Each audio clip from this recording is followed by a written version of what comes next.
started off as a small lie, but then snowballed into, this is my life now? During my sophomore year of college, I accidentally bumped into a guy at a party who immediately hugged me and shouted, dude, it's been forever. I had absolutely no idea who he was, but with the music blaring and everyone watching, I just smiled and said, yeah man, too long. He introduced me to his friends as his buddy from summer camp and started reminiscing about adventures I'd never had. Apparently, we'd built an epic treehouse together when we were 12. Not wanting to embarrass him in front of his friends, I just nodded along and made vague comments like, those were the days. For the next few weeks, I'd see him around campus and we'd chat briefly. He'd always reference Camp Pinewood and our shared childhood. I kept thinking the right moment to come clean would present itself, but it never did. The longer it went on, the more impossible it felt to tell the truth. Things escalated when he invited me to his family's Thanksgiving dinner since I mentioned I couldn't afford to fly home. Mom and Dad would love to see you again, he said. They still talk about how you saved our dog from drowning in the lake. Apparently, I was not just a camp friend, but a family hero. I seriously considered making up an excuse, but I was genuinely broke, and the alternative was a sad microwave dinner in my dorm, so I went. His parents welcomed me with open arms, calling me by a nickname I had to pretend was familiar. His mom had even made my favorite dessert, a banana pudding I actually hate but ate 2 servings of. The real crisis came during dinner when his dad asked, so how's your mom doing after the surgery? I had no idea what surgery they were talking about, or if my actual mom had ever even met these people. I mumbled something about her recovery going well while sweating through my shirt. By spring semester, I was in too deep. I'd attended his birthday party, met his girlfriend, and even helped him move apartments. We'd somehow become actual friends, but our entire relationship was built on this elaborate fiction that I was someone else entirely. The breaking point came during finals week. We were studying in the library when he pulled out an old photo album. Look what I found at my parents' place, he said excitedly. All our old camp photos. My heart stopped. This was it, the moment of exposure. He flipped through pages of kids in canoes and around campfires, then frowned. That's weird, he said. I can't find you in any of these. I couldn't take it anymore. Listen, I said, my voice shaking. I need to tell you something. I'm not who you think I am. We never went to camp together. The night we met, I just played along because I didn't want to embarrass you. And then it got out of hand and he stared at me for what felt like eternity, then burst out laughing. Dude, I know. What? I nearly shouted, causing the librarian to glare at us. I realized it after Thanksgiving, he explained, still laughing. My parents told me they'd never met you before. I was going to say something, but then I thought it was too funny to see how long you'd keep it up. So, you've been pretending that I'm pretending to be someone I'm not? I asked, my mind spinning. Pretty much. Though to be fair, the real Jake from camp was kind of a jerk. You're much cooler. We both sat there, processing the absurdity of our fake friendship that had somehow become completely real. He's now my roommate.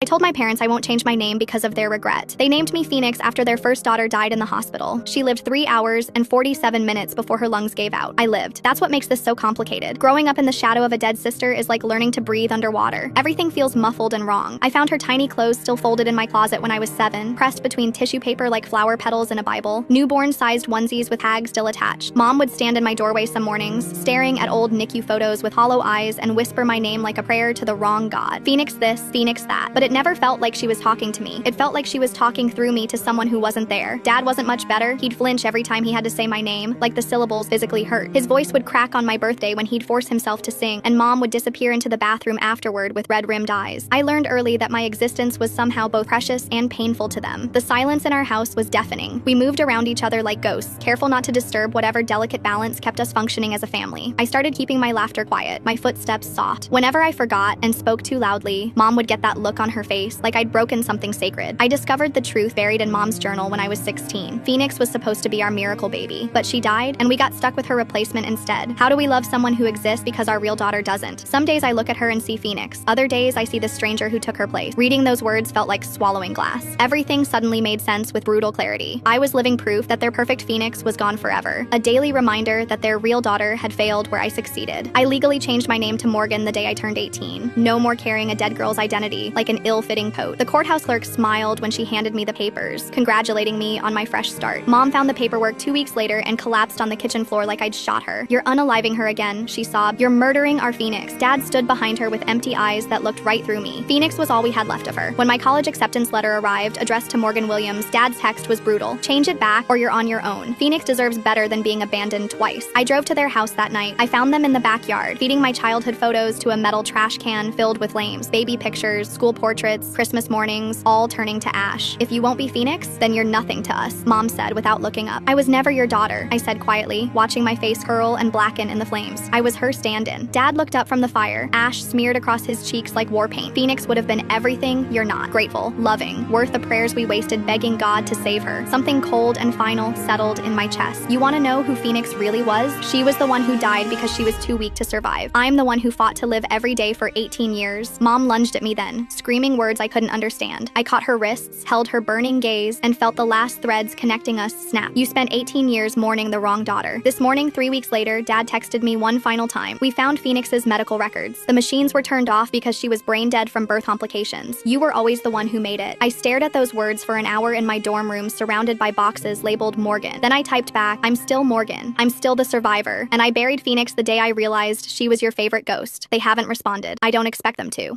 Family tradition should forever be forgotten. Growing up with 12 siblings in our cramped 2-story house, my parents were absolutely insane. There were bunk beds crammed into every room, stacked so high you could barely sit up without hitting the ceiling. The walls constantly vibrated with crying babies, arguing teenagers, and creaking floorboards. Hand-me-down clothes never quite fit, threadbare and stained by the time they reached the youngest kids. Dinner was usually watered-down soup with barely any vegetables, served with stale bread we tore into pieces to make it last. We never got normal Christmas presents because money was tight, but looking back, I realized they were planning something much darker. Every Christmas Eve, one child was chosen to be Santa's helper. We thought it was the greatest honor imaginable. The chosen kid would beam with pride as Mom and Dad explained they'd been selected for this special privilege. They had to spend the entire night locked in the cold, concrete basement workshop to help Santa prepare gifts for Christmas morning. The rest of us would lie awake, huddled together, listening to muffled sounds drifting up through the floorboards like ghostly whispers. We heard drilling that seemed endless, hammering that echoed like gunshots, sawing that scraped our nerves, and sometimes what sounded like screaming that made our blood run cold.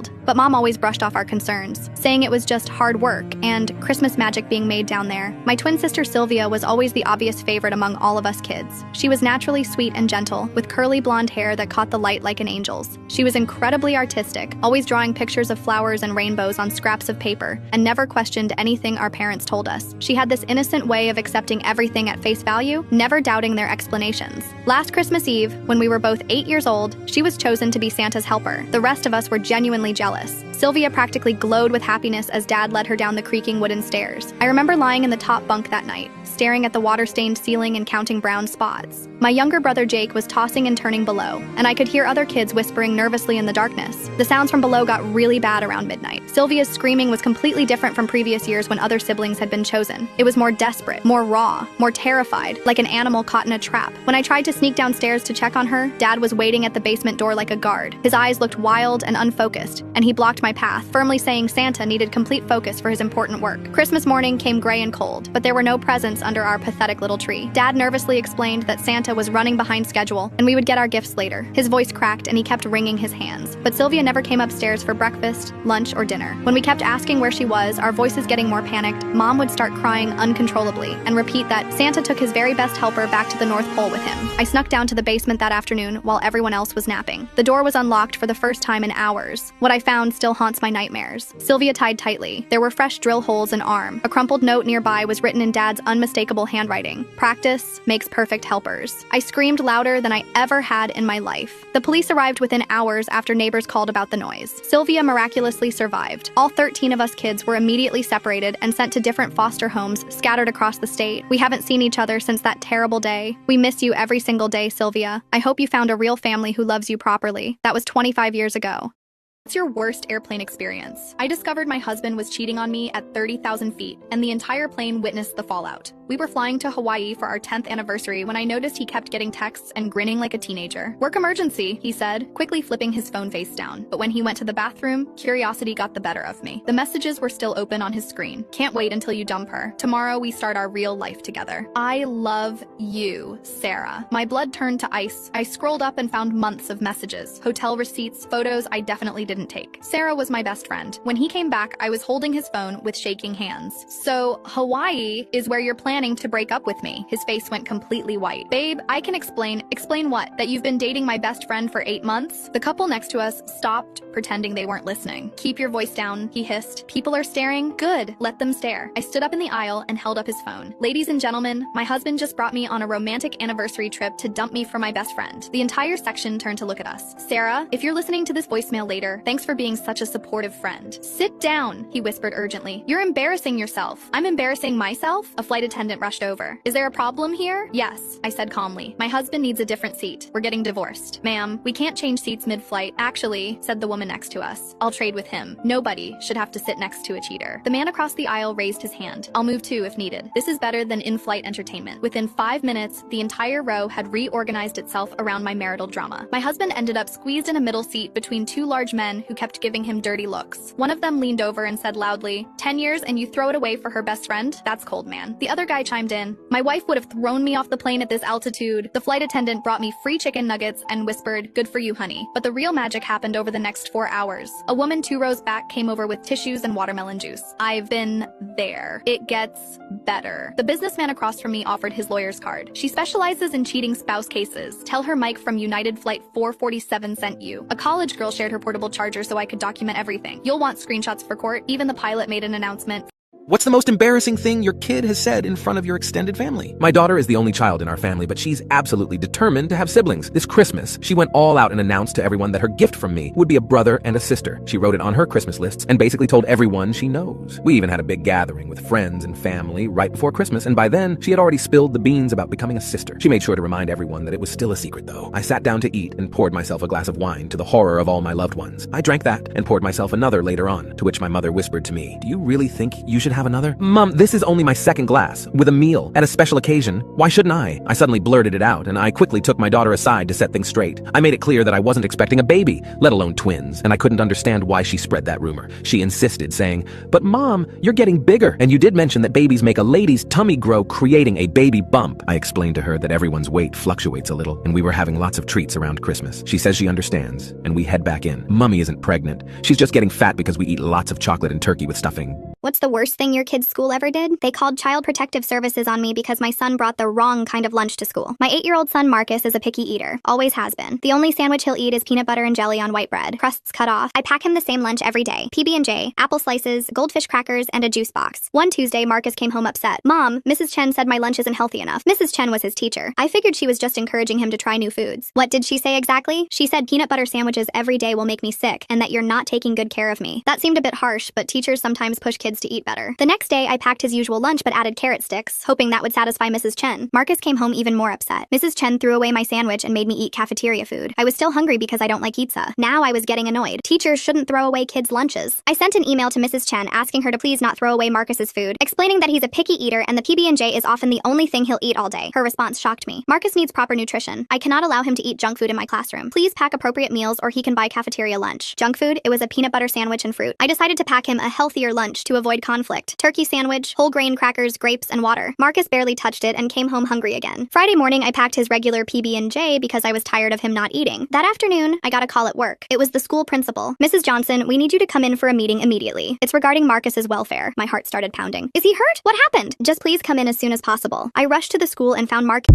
Spoke rudely to me on the phone while I tried picking him up for Uber, so I taught him a lesson. Back in 2018, I was driving for Uber on weekends to save up for a new car. One Friday night in early December, I got pinged for a pickup downtown. 4 guys, maybe in their 40s, only about 5 minutes away. The GPS showed their exact location outside a bar on 3rd Street. I pulled up to the spot and waited. No one was there. I checked the app again to make sure I was in the right place. I was, so I called the number. A guy picked up right away. He was calm and polite. Hey man, where are you? I told him I was at the corner of 3rd and Main like the app said. Oh, weird. We're like half a block down. Can you come toward the pizza place? I said sure, no problem. Started rolling forward slowly, looking for them. Then suddenly I heard someone else talking. The phone got passed to another guy. Hello? This new voice had a British accent mixed with something else. Maybe Indian. Where exactly are you right now? I tried to explain I was coming toward them. I'm right by the... He cut me off. Listen, we are freezing out here. His tone was sharp, like he was scolding a kid. There is no reason for you to be taking so long. I kept my cool. Sir, I just got here like 2 minutes ago. I'm coming toward... Look, he interrupted again, his voice getting louder. We are standing in the middle of the sidewalk. It is so cold outside. I don't understand why you're making us wait like this. I could hear him breathing heavily into the phone, like he was trying to sound patient but couldn't hide his attitude. The temperature was maybe 45 degrees. Not warm, but not exactly Arctic conditions either. Sir, I'm literally driving toward you right now. I can see the pizza place. This is ridiculous, he snapped. We've been waiting out here and you can't even find us? How hard is this? That's when something clicked in my head. This guy had been on the phone with me for maybe 30 seconds total. They'd been waiting maybe 3 minutes max from the time I accepted the ride, and he was acting like I'd left them stranded for an hour in a blizzard. I pulled over and looked at at my phone, I could see them on the app, literally one building away. But this guy's tone, the way he kept talking over me, the fake politeness that was really just disrespect, it got under my skin. "We are standing right here in plain sight," he continued. "I really don't see what the difficulty is." I took a breath. You know what? I don't think this is going to work out. "Excuse me? I'm canceling the ride. You guys have a good night." I hung up before he could respond. I canceled it in the app, marked it as rider behavior, and drove away. In my rearview mirror, I could see 4 guys standing on the sidewalk looking confused. One of them was holding a phone up, probably trying to call back. My phone started ringing. I declined it. It rang again. Declined. Then I got a text. "Where did you go?" I turned the corner and waited for the next ride request. It came through about 2 minutes later. A woman going to the north side. Easy trip, good conversation, $5 tip. The rest of that night, I kept thinking about that guy. How he probably told his friends the driver was an idiot who couldn't follow basic directions. How he didn't even consider that maybe talking to someone like they're stupid isn't the best strategy when you need something from them. I checked the app later and saw the ride had been refunded to them since I canceled, so they didn't even get charged. But I guarantee they stood out in that 45-degree weather for at least another 10 minutes waiting for their next Uber to arrive during Friday night rush. The next weekend, I was back driving and got pinged for the same general area downtown. For a second, I wondered if it might be them again, but it was a different group. All polite, all pleasant.